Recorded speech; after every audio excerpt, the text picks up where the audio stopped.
Hello students, कैसे हैं आप लोग। आशा करता हूँ आप सभी लोग बहुत अच्छे तरीके से होंगे और हमेशा अपना ध्यान रखें। आज हम सब हमारा सिविक्स का क्लास 9th का चैप्टर नंबर 2 कॉन्स्टिट्यूशनल डिज़ाइन यानी कि संविधान निर्माण, इसके 2.2 यानी कि हमें संविधान की ज़रूरत क्यों है, why do we need constitution, why do we need a constitution.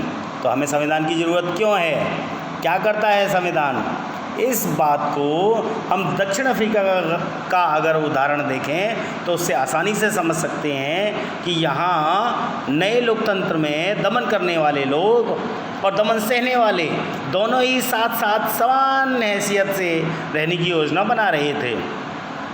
दोनों के लिए एक दूसरे पर भरोसा करना तो आसान नहीं था, लेकिन फिर भी अपने अपने अंदर उनके खुद के कुछ डर थे, उन हितों की रखवाली भी चाहते थे। जो अश्वेत थे वो इस बात में चौकस थे कि लोकतंत्र में बहुमत के शासन वाले जो मूल सिद्धांत हैं उनसे वो समझौता नहीं करेंगे। बहुत सारे सामाजिक और आर्थिक अधिकार चाहिए थे। जो गोरे थे उन्हें अपनी संपत्ति और विशेष अधिकारों की चिंता थी। लंबे समय तक चली बातचीत के बाद दोनों इस समझौते पर राजी हुए कि गोरे लोग बहुमत के शासन का सिद्धांत, एक व्यक्ति एक वोट को मानते चले गए। वे गरीब और मजदूरों के कुछ बुनियादी अधिकारों पर भी सहमत हो गए। अश्वेत भी इस बात पर सहमत हुए कि सिर्फ बहुमत के आधार पर ही सारे फैसले नहीं होंगे। वे इस बात पर सहमत हुए कि बहुमत के जरिए अश्वेत लोग अल्पसंख्यक गोरों को जमीन जायदाद पर कब्जा नहीं करेंगे।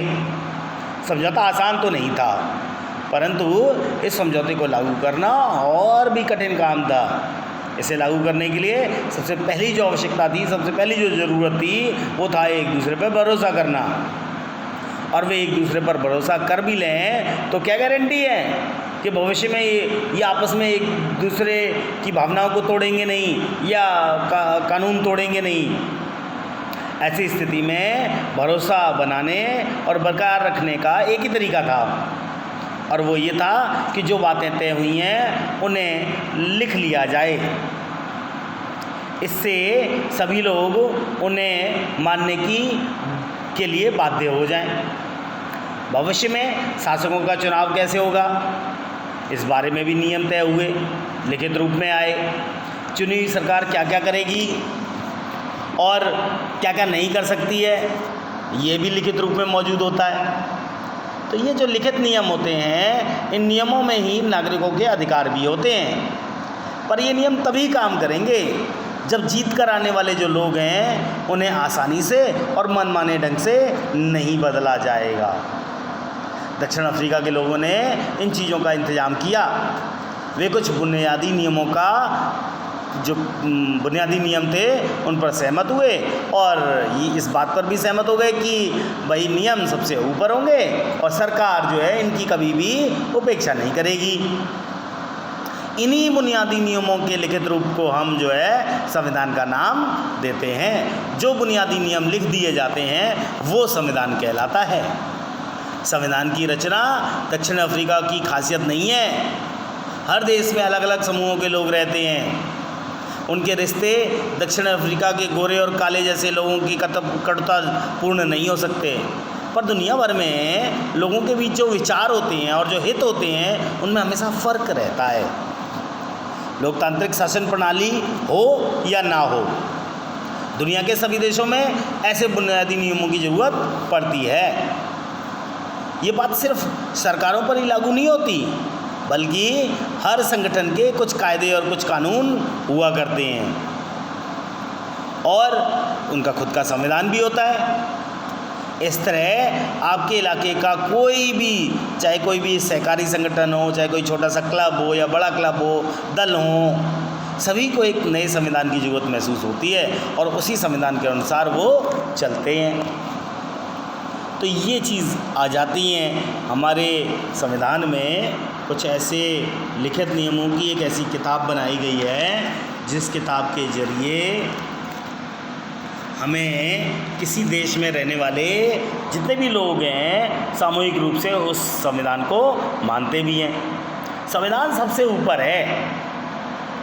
किसी भी क्षेत्र में रहने वाले जो लोग होते हैं उन लोगों को नागरिक हम कह देते हैं। उनके बीच में आपसी संबंध तय होने के साथ साथ लोग और सरकार के बीच में भी संबंध तय होते हैं। संविधान बहुत सारे काम करता है, जिनमें कौन कौन से संविधान प्रमुख हैं पहले ही बात करते हैं हम। वो कहता है कि पहला जो पॉइंट है वो ये है कि ये साथ रह रहे विभिन्न तरीके के लोगों के बीच में ज़रूरी भरोसा और सहयोग बनाता है। इट मीन्स फर्स्ट जो पॉइंट है वो it generates a degree of trust and coordination that is necessary for different kind of people to live together. It generates a degree of trust and coordination, trust और coordination बनाता है। दूसरा जो point है वो ये स्पष्ट करता है कि सरकार का गठन कैसे होगा और कौन फैसला लेगा। तो इट मीन्स सेकंड जो पॉइंट है वो it specifies how the government will be constituted, who will have power to take which decisions. तीसरी बात हम करते हैं, संविधान बहुत सारे काम करता है। अब तीसरी बात है इसमें, ये जो है ना सरकार के अधिकार जो होते हैं उनके सीमा भी तय करता है और हमें बताता है कि नागरिकों के क्या अधिकार हैं। तो तीसरा जो पॉइंट है it lays down limits on the powers of the government and tells us what the rights of the citizens are. चौथा पॉइंट आते हैं, ये अच्छे समाज के गठन के लिए लोगों की आकांक्षाओं को भी व्यक्त करता है। It means it expresses the aspirations of the people about creating a good society. तो जिन देशों में भी संविधान है सभी लोकतांत्रिक शासन वाले हों ये ज़रूरी नहीं है। हर जगह लोकतांत्रिक शासन थोड़े ही है। हमारे देश में है लोकतांत्रिक शासन, पाकिस्तान में तो नहीं है।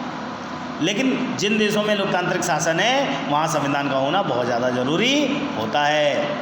ब्रिटेन के खिलाफ आज़ादी की लड़ाई के बाद अमेरिका के लोगों ने भी अपने लिए संविधान बनाया था।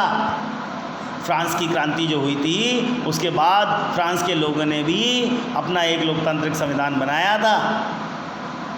इसके बाद से ये चलन धीरे धीरे बढ़ता चला गया कि हर लोकतांत्रिक शासन व्यवस्था में एक लिखित संविधान अवश्य होना चाहिए।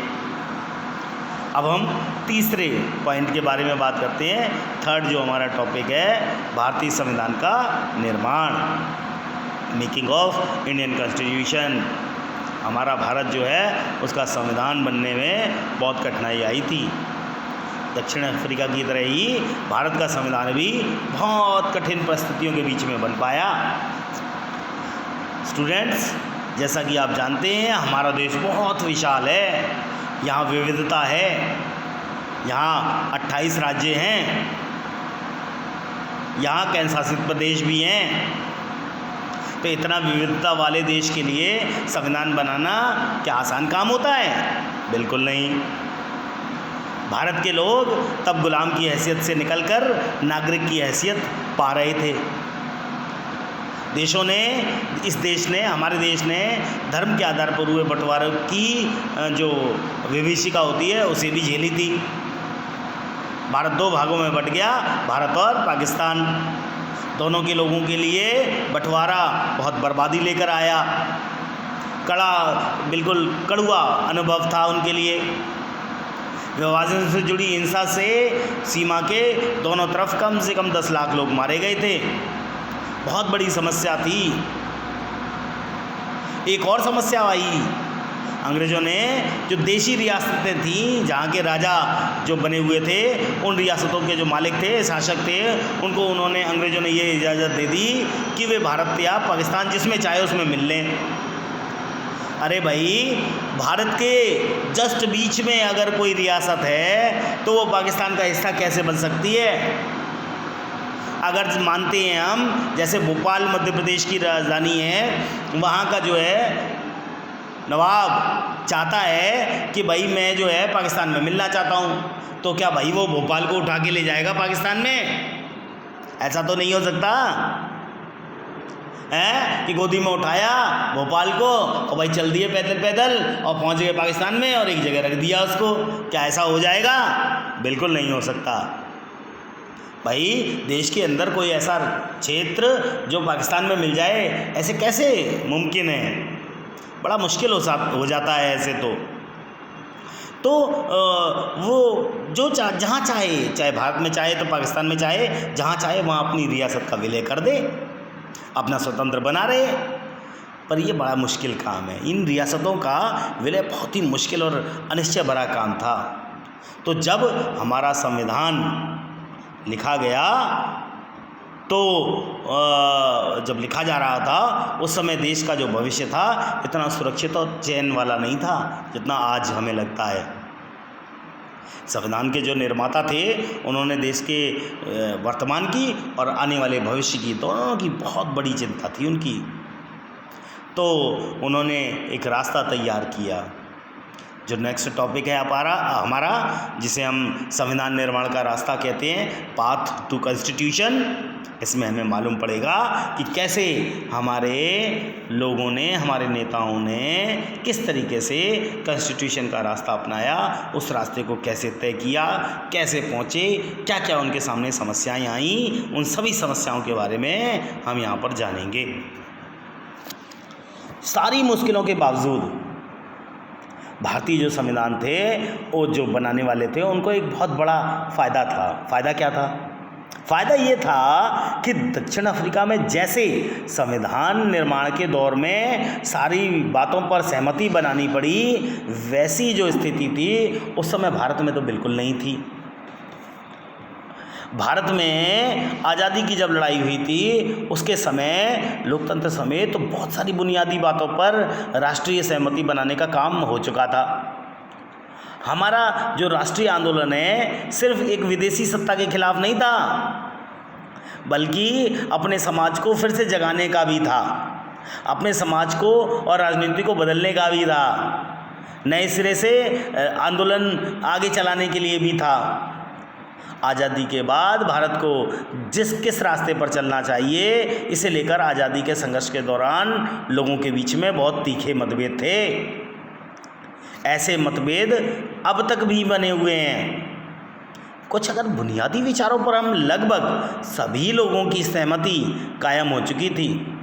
1928 में मोतीलाल नेहरू और कांग्रेस के जो 8 अन्य नेता थे उन्होंने भारत का एक संविधान उस समय लिखा था 1928 में, और कराची में 1931 के अंदर भारतीय राष्ट्रीय कांग्रेस का एक अधिवेशन हुआ था। उसमें एक प्रस्ताव रखा गया था, उसमें एक रूपरेखा रखी गई थी कि आज़ाद भारत का संविधान कैसा होगा, ये रूपरेखा रखी गई। इन दोनों ही दस्तावेजों में स्वतंत्र भारत के संविधान में सार्वभौम वयस्क मताधिकार प्रणाली का वर्णन किया गया था। स्वतंत्रता और समानता के अधिकार के लिए कहा गया था। अल्पसंख्यकों के अधिकारों की रक्षा की बात की गई थी। इस प्रकार संविधान की रचना करने वालों के लिए बैठने से पहले ही कुछ बुनियादी मूल्यों पर सभी नेताओं की सहमति भी बन चुकी थी। तो ये तो सहमति बनना जरूरी भी था। भाई अगर सहमति नहीं बनेगी तो फिर बेसिक जो हमारी वैल्यूज़ हैं उन्हें कैसे एक्सेप्ट किया जाएगा। तो जो बेसिक वैल्यूज़ थी वो accepted by all leaders much before the constituent assembly and met to deliberate on the constitution. औपनिवेशिक शासन की जितनी भी राजनीतिक संस्थाएं थीं, व्यवस्थाएं थीं, उनको जानने समझने में भी नई राजनीतिक संस्थाओं का स्वरूप तय करने में हमें मदद मिली। अंग्रेजी हुकूमत ने बहुत कम लोगों को वोट का अधिकार दिया था उस समय जब हमारा देश आज़ाद हो रहा था। इसके आधार पर अंग्रेज़ों ने जिस विधायिका का गठन किया था वह विधायिका बहुत कमज़ोर थी। 1937 के बाद पूरे ब्रिटिश शासन वाले भारत में जो प्रादेशिक असेंबलियाँ थीं, स्टेट असेंबलियाँ थीं, उनके चुनाव कराए गए थे। इनमें सरकारें जो थीं वो पूरी तरह लोकतांत्रिक नहीं थीं, पर विधानसभाओं में जाने और काम करने का जो उनका अनुभव था वो बहुत लाभदायक हुआ, क्योंकि इन्हीं भारतीय लोगों ने जो है उन लोगों को अपनी संस्थाएं और व्यवस्थाएं भी बनानी थी, तो उन्हें सीखना तो था उसे चलाना भी तो था, आगे बढ़ाएंगे भी तो कैसे बढ़ाएंगे? तो उन्हें सीखना तो पड़ेगा। और उन्होंने इस तरीके से पुरानी व्यवस्था से, जो भारतीय संविधान में कई ऐसी संस्थाएं थी, कैसी ऐसी व्यवस्थाएं थी, बहुत सारी व्यवस्थाएं, उनको पुरानी व्यवस्था से लगभग जैसे का तैसा उन्होंने अपना लिया और 1935 का भारत सरकार का कानून बना। आज़ादी के बाद भारत के स्वरूप को लेकर भी चिंता हुई। वर्षों पहले से चले चिंतन और बहस जो चल रही थी, उन्होंने बहुत लाभ पहुंचाया भारत को। हमारे नेताओं में इतना आत्मविश्वास आया कि उन्हें बाहर के विचार और अनुभवों को अपनी ज़रूरत के अनुसार उसे अपनाने में बिल्कुल हिचक महसूस नहीं हुई। हमारे अनेक नेता ऐसे थे जिन्होंने फ्रांस की क्रांति से बहुत कुछ सीखा, ब्रिटेन के संसद के लोकतंत्र के कामकाज से बहुत कुछ सीखा, अमेरिका में अधिकारों की जो सूची आई थी उससे उन्होंने बहुत कुछ सीखा, उससे वो बहुत प्रभावित थे। उन्होंने उन सभी चीज़ों को अपनाने में बिल्कुल देरी नहीं लगाई। रूस में समाजवादी जो क्रांति हुई थी उसके भी अनेक भारतीयों को प्रभावित किया था और उन्होंने सामाजिक और जो आर्थिक समता पर आधारित व्यवस्था थी उसको भी बनाने की कल्पना की थी। वे दूसरों की सिर्फ नकल नहीं करते थे, बल्कि हर कदम पर वे ये सवाल जरूर पूछते थे कि क्या ये चीज़ें भारत के लिए सही होंगी, उपयुक्त होंगी, लाभदायक होंगी कि नहीं होंगी। क्वेश्चन जरूर करते थे। भाई क्वेश्चन करेंगे आप तभी तो आपके प्रश्नों का आपको उत्तर मिलेगा, तभी तो आपको लगेगा कि हाँ हमारी सही चीज़ें सही हो रही हैं। तो इन सभी चीज़ों ने हमारे संविधान के निर्माण में मदद करना शुरू किया। नेक्स्ट जो हमारा टॉपिक है वो हमारा है संविधान सभा के ऊपर। हमारी जो संविधान सभा है ना, उस संविधान सभा के बारे में अब हम बात करते हैं कि उस संविधान सभा में कौन कौन लोग शामिल थे, संविधान सभा किसे कहते हैं, कैसे बनी। तो हम आपको संविधान बनाने में प्रमुख भूमिका निभाने वाले बहुत सारे नेताओं के बारे में बताएंगे, उनकी जानकारियाँ आपको मिलेंगी। चुने हुए जितने भी जनप्रतिनिधि है उनकी जो सभा संविधान नामक विशाल दस्तावेज को लिखने का काम करती है उसी को हमने नाम दिया है संविधान सभा, कॉन्स्टिट्यूएंट असेंबली। समझ रहे हैं आप? तो इसकी डेफिनेशन आपको और बता देता हूँ कि the drafting of the document called the constitution was done by N assembly of elected representatives called the constituent assembly. भारतीय जो संविधान था उस सभा के लिए जुलाई 1946 में चुनाव हुए थे। संविधान सभा की सबसे पहली बैठक दिसंबर 1946 को हुई। इसके तुरंत बाद देश दो भागों में बंट गया और वो दो हिस्से हुए, भारत और पाकिस्तान। संविधान सभा हमारी दो हिस्सों में बंट गई, एक भारत की संविधान सभा और दूसरी पाकिस्तान की संविधान सभा। भारतीय संविधान लिखने वाली सभा में 299 सदस्य थे, टोटल सदस्य 299, 299। आपको याद रखना है ये हमेशा। 26 नवंबर 1949 को उन्होंने अपना काम पूरा कर लिया था। संविधान जो हमारा है वो 26 जनवरी 1950 को लागू हुआ था और ये बन गया था 26 नवंबर को ही। तो ये हमारा संविधान जो है ना 2 महीने बाद क्यों लागू हुआ आपको मालूम है? 26 नवंबर को बन जाने के बाद 26 नवंबर से 26 दिसंबर और 26 दिसंबर से 26 जनवरी, तो 26 जनवरी 1950 को जाकर लागू हुआ। 2 महीने बाद ही भाई क्यों लागू किया? तो इस डेट की भी एक अपनी अलग कहानी है और वो 26 जनवरी की कहानी आप जानते होंगे, मैंने आपको उसके बारे में बताया भी है। हर साल 26 जनवरी को हम गणतंत्र दिवस मनाते हैं, इसीलिए क्योंकि हमारा संविधान उसी दिन लागू हुआ। कांग्रेस के सदस्य थे, उन्होंने 26 जनवरी वाले दिन सम्मेलन में शपथ ली थी कि जब तक हमारा देश आज़ाद नहीं हो जाता पूर्ण रूप से, तब तक चैन से नहीं बैठेंगे। इसीलिए उन लोगों ने 26 नवंबर की बजाय 26 जनवरी को ना अपना जो है संविधान जो है वो पूर्ण तरीके से लागू किया। इस सभा के द्वारा 50 साल से भी पहले बनाए गए संविधान को हम क्यों मानते हैं? हमने पहले ही एक कारण बताया था। संविधान सिर्फ संविधान सभा के सदस्यों के विचारों को ही नहीं व्यक्त करता, बल्कि अपने समय की व्यापक सहमतियों को भी बताता है। दुनिया के कई देशों में संविधान को फिर से लिखना पड़ा। क्यों? क्योंकि संविधान में जो बुनियादी बातें हैं उन पर ही वहाँ के सभी सामाजिक समूह और राजनीतिक दलों की सहमति बिल्कुल नहीं थी। कई देशों में संविधान है, पर वह सिर्फ कागज़ का टुकड़ा या किसी भी अन्य किताब की तरह दस्तावेज है, कोई भी उस पर आचरण नहीं करता। पर हमारे संविधान का अनुभव एकदम अलग है। हमने पिछले 70 सालों से देखा है, बहुत सारे सामाजिक समूहों ने संविधान के कुछ प्रावधानों पर बहुत सवाल उठाए, पर किसी भी बड़े सामाजिक समूह या राजनीतिक दल ने खुद संविधान की वैधता पर सवाल कभी नहीं उठाया। यह हमारे संविधान की उपलब्धि है। संविधान को मानने का एक दूसरा कारण भी है कि संविधान सभा भी भारत के लिए लोगों का ही प्रतिनिधित्व कर रही थी।